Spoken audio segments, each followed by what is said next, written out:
Hello everyone. आप सभी के लिए एक इम्पॉर्टेंट अपडेट है। जैसा कि आप सभी लोगों को पता है कि एसीएसआर से फॉर्म आ चुके हैं और फॉर्म की जो लास्ट डेट है वो भी डिक्लेयर कर दिया गया है। लेकिन कुछ इंस्टीट्यूट ऐसे हैं जैसे सीसीएमबी हो गया और आईजीआईबी हो गया, ये सीएसआईआर का फॉर्म फिल कराने के साथ में अपना भी इंस्टीट्यूशनल फॉर्म फिल कराते हैं। जब आप दोनों फॉर्म फिल करेंगे तभी आप उनके इंस्टीट्यूट में एडमिशन ले पाएंगे। तो जब आप सीसीएमबी की वेबसाइट पर जाएंगे तो आपको देखिए यहाँ पर ये लिंक मूव करता हुआ दिख रहा है, इस पर आपको क्लिक करना है। जब आप इस पर क्लिक करेंगे तो आपको कुछ इस तरह से इंटरफेस दिखाई देगा। यहाँ पर देखिए पीएचडी और ट्रेनिंग दो प्रोग्राम दिए गए हैं। तो आपको क्या करना है, ये एसीएसआर का नोटिफिकेशन आप यहाँ पे देख पा रहे हैं। जो एसीएसआर के फॉर्म के थ्रू जो लास्ट डेट है फॉर्म को फिल करने की वो 16 सितंबर रखी गई है और सीसीएमबी ने भी वही डेट अपनी सेम रखी है, 16 सितंबर। यहाँ पर देखिए आपको नोटिफिकेशन का लिंक दिख रहा है। जब आप इस पर क्लिक करेंगे तो आपको कुछ इस तरह से एक पीडीएफ दिखाई देगा। इसको मैंने पहले से डाउनलोड करके रखा हुआ है। चलिए डिटेल में से हम लोग डिस्कस करते हैं। तो ये है आपका सीसीएमबी का पीडीएफ नोटिफिकेशन का। ये 1/2025 का है। ये जनवरी सेशन 2025 के लिए जो पीएचडी प्रोग्राम है उसके लिए नोटिफिकेशन जारी किया गया है। यहाँ पर देखिए सीसीएमबी का फुल फॉर्म हो गया centre for cellular and molecular biology, जो कि हैदराबाद में स्थित है। Invites application for candidate who are Indian citizens to pursue research in the modern biology leading to a PhD degree. The project offered for PhD would be in the broad area of cell biology, molecular biology, genetics, genomics, development biology, plant molecular biology, conservation biology, ecology, protein structure and function, biology of macromolecule, biology of infection, immunology, epigenetic, chromatin biology and bioinformatics। तो ये यहाँ पे research area जो है वो आपके रहने वाले हैं। कुछ हम और पॉइंट्स की बात करते हैं, जैसे एलिजिबिलिटी क्राइटेरिया की बात करते हैं कि आपके पास क्या एलिजिबिलिटी होनी चाहिए जो आप इस फॉर्म को फिल कर सकते हैं। तो मास्टर डिग्री होनी चाहिए in any branch of sciences with minimum 55% marks होने चाहिए without rounding off. Without rounding off का मतलब ये होता है कि जैसे 49.5 है तो आपको उसको 55 नहीं मानेंगे, आपका 55 क्लियर कट मार्क्स होने चाहिए। और equivalent grade for general unreserved EWS, ये कैटेगरी जो है इनके लिए आपका 50% मार्क्स जो है वो विदाउट राउंडिंग ऑफ होने चाहिए। ठीक है। SC ST कैटेगरी जो है, अच्छा एक चीज यहाँ पे थोड़ा मिस कर दिया है कि 55% मार्क्स जो है वो जनरल और ईडब्ल्यूएस कैटेगरी के लिए, और जो SC ST OBC non creamy layer है उनके लिए 50% मार्क्स रखे गए हैं। 5% मार्क्स जो है वो जनरल कैटेगरी से कम रखा जाता है, जो other OBC SC ST category होते हैं उनका। जो PWD जो कैटेगरी के कैंडिडेट है उनको भी 50% मार्क्स होना चाहिए।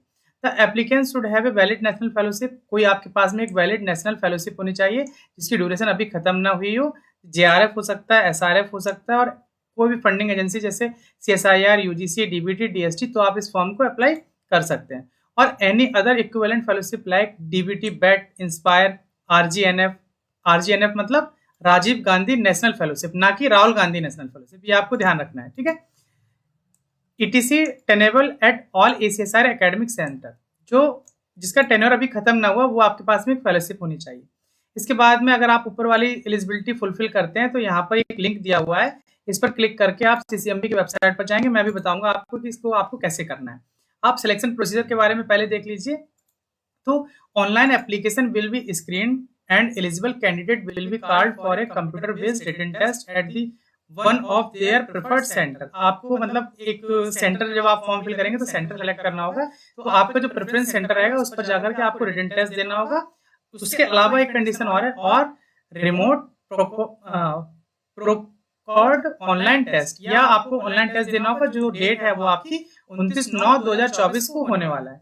Candidate qualifying in the test and having a valid fellowship, वे स्टूडेंट जो उस टेस्ट को क्वालिफाई करेंगे और उनके पास में वैलिड फेलोशिप होगी, वो उनको पीएचडी के इंटरव्यू के लिए बुलाया जाएगा या शॉर्टलिस्टेड किया जाएगा। और जो आपका इंटरव्यू है वो इन पर्सन होगा, यानी कि आपको जाकर के ऑफलाइन इंटरव्यू देना होगा। वो जो इंटरव्यू का वेन्यू होगा वो आपका सीसीएमबी होगा। यहाँ पर 2nd and 3rd week of October में जो आपका है वो इंटरव्यू होगा। This interview would be of 2 round across 2 separate days. ये आपका जो इंटरव्यू 2 राउंड में होगा और 2 दिन में होगा। जिससे एक राउंड का इंटरव्यू आज होगा और जो सिलेक्टेड आज स्टूडेंट होंगे उनका कल के दिन दूसरे राउंड का इंटरव्यू होगा।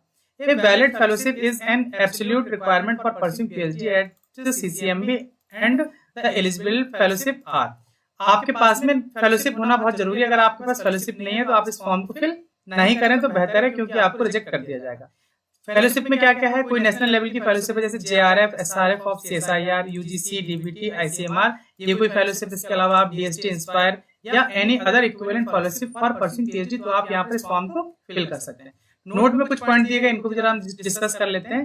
The applicant must first registered with ACSIR, सबसे पहले आपको ACSIR की जो वेबसाइट है, इसका लिंक आपको वीडियो के डिस्क्रिप्शन में मिल जाएगा, उस पर जाकर के आपको रजिस्ट्रेशन अपना कर देना है। And choose CSIR CCMB PhD program as one of the options before applying to CSIR CCMB। और जब आप ACSIR का फॉर्म फिल करेंगे तो वहां आपसे CSIR के 3 इंस्टीट्यूट के बारे में पूछता है कि आपके प्रेफरेंस में 3 इंस्टीट्यूट कौन से हैं जहां से आप PhD करना चाहते हैं। तो अगर आप CCMB का फॉर्म फिल कर रहे हैं तो आपको जो 3 प्रेफरेंस वाले इंस्टीट्यूट ACSIR के पोर्टल पर सेलेक्ट करने हैं, उसमें एक CCMB का नाम जरूर होना चाहिए। अगर नाम नहीं है तो आप इस फॉर्म को नहीं भरें तो आपके लिए बेहतर है। The fellowship must be valid by the time of joining, यानी कि जो आपने अगर जब भी JRF क्वालिफाई किया हुआ है तो उसकी जो भी वैलिडिटी होती है 2 साल 3 साल, तो उसके अकॉर्डिंग आपका जनवरी 2025 तक उसकी वैलिडिटी जो है वो खत्म नहीं होनी चाहिए, आपके पास वैलिडिटी होनी चाहिए। Candidate with lectureship only in CSIR UGC net examination will not be shortlisted for interview, अगर आपके पास केवल LS है तो आपको इंटरव्यू के लिए शॉर्टलिस्टेड नहीं किया जाएगा। Candidate will have to make their own arrangement for travel stay ETC at the examination centre और in Hyderabad for interview 2 to 3 days। Travelling allowance is not payable by CCMB। जब आप इंटरव्यू के लिए जाएंगे तो आपको वहां रहने खाने की व्यवस्था खुद ही देखनी होगी, 2 से 3 दिन वहां लग सकता है, और इसके लिए CCMB जो है वो आपको एक फूटी कौड़ी तक देने वाला नहीं है। Candidate qualifying both preliminary and the final interview will be selected for pursuing a PhD at CCMB mere fulfilled of the minimal requirement stipulated in the notification would not automatically entitle a person for selection. The decision of CCMB in this regard shall be final. Canvassing in any form or bringing in any influence, political or otherwise, will be treated as disqualification। अगर आप सोच रहे हैं कि हम किसी तरह का पौवा लगवा लेंगे तो आपको वो डिस्क्वालीफाई कर देंगे, इस चीज को आपको ध्यान में रखना है। अगर आपकी कोई क्वेरी है इस फॉर्म से रिलेटेड तो यहाँ पर इन्होंने CCMB वालों ने अपना एक ईमेल आईडी मेंशन किया गया है, आप इस ईमेल आईडी पर मेल करके अपनी जो भी क्वेरीज है उनको आप रिजॉल्व कर सकते हैं, और आप वेबसाइट को रेगुलरली चेक करते रहिए ताकि जो भी अपडेट्स आते हैं वो आपको मिलते रहें। इसका नीचे हिंदी में वर्जन दिया हुआ, अगर आपको इंग्लिश पढ़ने में तकलीफ है तो आप हिंदी वर्जन को पढ़ करके इसको आसानी से समझ सकते हैं। अब हम बात करते हैं कि जो यहाँ पर लिंक दिया हुआ सब, जब उस लिंक पर आप क्लिक करेंगे तो आपको क्या देखने को मिलेगा। जब आप इस लिंक पर क्लिक करेंगे तो आपको कुछ इस तरह से एक इंटरफेस दिखाई देगा। यहाँ पर जाकर के सबसे पहले आपको जब इस लिंक पर क्लिक किया तो रजिस्ट्रेशन का आएगा, तो ACSIR का फॉर्म फिल कर दीजिए। उसके बाद आप लॉगिन पर जाकर के जो आपका CCMB का जो फॉर्म होगा उसको आप फिल कर दीजिएगा। और अगर इस फॉर्म को फिल करने में कोई भी आपको अगर प्रॉब्लम आ रही है तो आप हमारे टेलीग्राम ग्रुप से जुड़ करके उसको डिस्कस कर सकते हैं। ग्रुप का लिंक वीडियो को डिस्क्रिप्शन में दिया हुआ है, वहां जाकर के आप आसानी से ग्रुप को ज्वाइन कर सकते हैं और जो भी आपकी क्वेरीज है उसको आप रिजॉल्व कर सकते हैं। अगर ये वीडियो आपको पसंद आए तो इसे लाइक करिए। अगर अभी तक आपने चैनल को सब्सक्राइब नहीं किया हुआ तो चैनल को सब्सक्राइब कर लीजिए ताकि आने वाले वीडियोस के नोटिफिकेशन आपको मिलते रहें। जल्दी हम मिलेंगे इसी तरह के किसी नए अपडेट के साथ, तब तक के लिए हमारे साथ जुड़े रहिए। धन्यवाद।